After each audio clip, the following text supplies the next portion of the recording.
فہم قرآن موضوع ہے قرآن کے ذریعے سے نصیحت کرنے کا حکم۔ سورہ قاف آیت نمبر 45۔ پہلے آپ اس آیت کی تلاوت سماعت فرمائیے، پھر ترجمہ اور مختصر تشریح۔ اعوذ باللہ من الشیطان الرجیم بسم اللہ الرحمن الرحیم۔ فذکر بالقرآن من یخاف وعید، پس تم اس قرآن کے ذریعے سے ہر اس شخص کو نصیحت کر دو جو میری تنبیہ سے ڈرے۔ اس آیت کریمہ کے پچھلے حصہ میں فرمایا گیا ہے کہ وما انت علیہم بجبار، کہ اے نبی صلی اللہ علیہ وسلم آپ کا کام لوگوں سے جبراً بات منوانا نہیں ہے۔ آپ کی ذمہ داری یہ نہیں ہے کہ آپ لوگوں کو زبردستی ایمان لانے پر مجبور کریں۔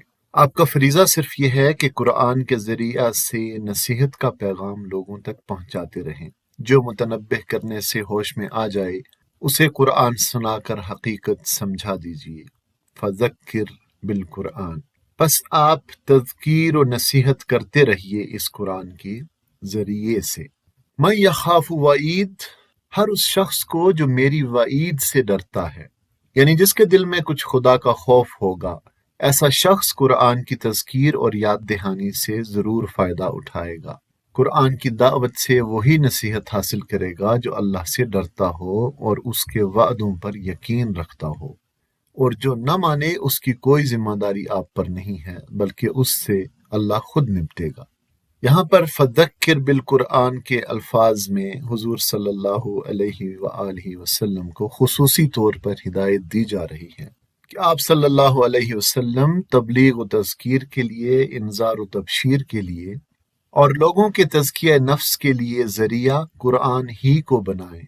اس حکم کے مقابلے میں آج امت مسلمہ کی مجموعی حالت یہ ہے کہ مسلمانوں نے خود کو قرآن سے بالکل ہی بے نیاز کر لیا ہے اور دعوت و تبلیغ، واعظ و نصیحت اور تربیت و تزکیہ کے دیگر ذرائع اختیار کر لیے ہیں۔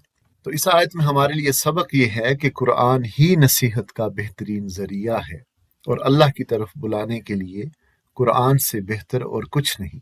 ہمیں تذکیر و نصیحت کے لیے اولین ترجیح قرآن ہی کو دینی چاہیے۔ اپنی گفتگو کا اختتام ہم حضرت قتادہ کی اس دعا سے کرتے ہیں جو وہ اس آیت کو پڑھ کر مانگا کرتے تھے کہ اے اللہ ہمیں ان لوگوں میں داخل فرما جو تیرے عذاب کی وعیدوں سے ڈرتے ہیں اور تیرے وعدوں کی امید رکھتے ہیں، اے وعدہ پورا کرنے والے، رحم فرمانے والے۔ آمین ثم آمین۔